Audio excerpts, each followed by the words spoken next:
Enuma Elish or Genesis, you decide. Untangling the Ancient Creation Debate.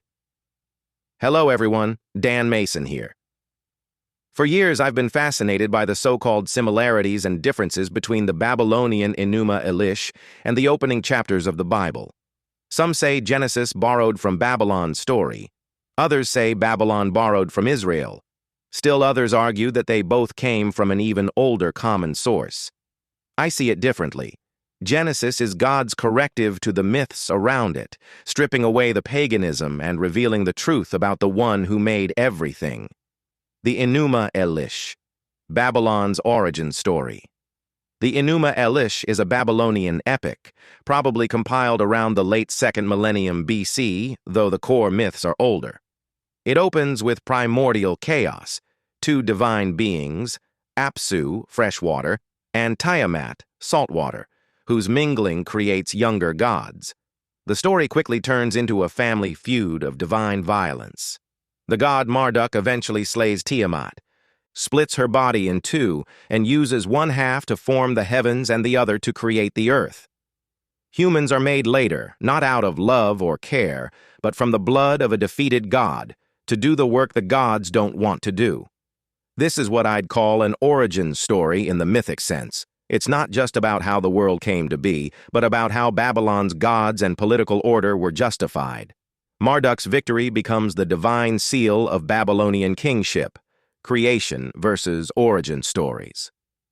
The difference between a creation story and an origin story might sound small, but it's essential. A creation story explains how everything began: matter, life, purpose, the physical world. An origin story can include creation, but it's often more concerned with explaining why our world is arranged the way it is now. Origin stories justify a social order, a political hierarchy, or a set of rituals. In the Enuma Elish, the creation comes from violence, chaos, and divine rivalry. The origin part tells Babylon why Marduk is the chief god and why their king rules in his name. In Genesis, the focus is on God creating with purpose, order, and goodness. There's no divine war. There's no chaos monster whose body becomes the sky. The Bible's account centers on one sovereign creator, not a council of squabbling deities, parallels and points of contact. There are a few surface-level parallels between the Enuma Elish and Genesis. Both start with a watery chaos before the formation of the ordered world. Both describe the separation of waters above and below. Both culminate with humanity as the final act of creation. Critics sometimes point to these as evidence of borrowing. But similarities don't prove dependence. They can also reflect a shared ancient Near Eastern cultural backdrop. Every culture in that region wrestled with the same big questions. Where did we come from? Why are we here? What's our place in the universe? The key differences. The differences are sharper than the similarities. Monotheism versus polytheism. Genesis has one eternal creator.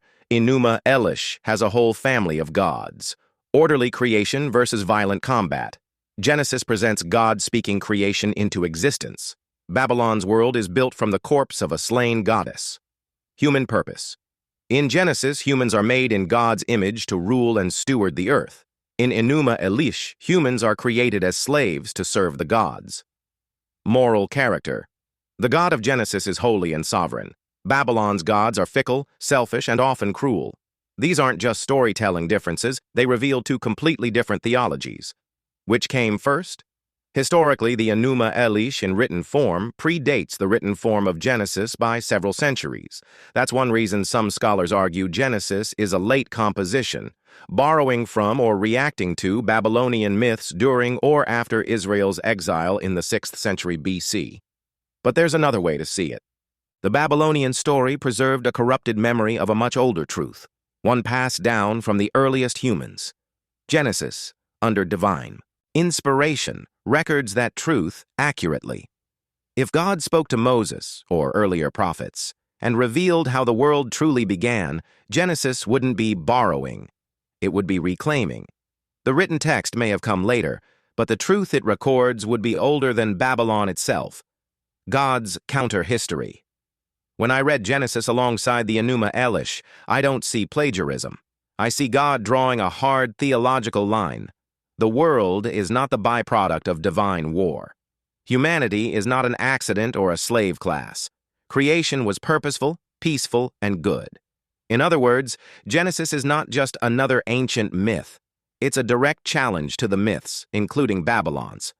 It takes the familiar imagery of waters, sky, and earth, but recenters them around the one true God. Where Babylon saw chaos tamed by violence, Genesis shows chaos ordered by the Creator's word, why it matters today. This isn't just an academic debate about old clay tablets and ancient Hebrew poetry. The way a culture explains its beginning shapes its identity. Babylon's violent origin story upheld its empire's dominance. Genesis's peaceful creation account calls humanity to stewardship, dignity, and worship. If Genesis is God's inspired correction to the false stories of the world, then it still serves the same purpose today, cutting through the chaos of man-made myths and pointing us back to the truth of the Creator.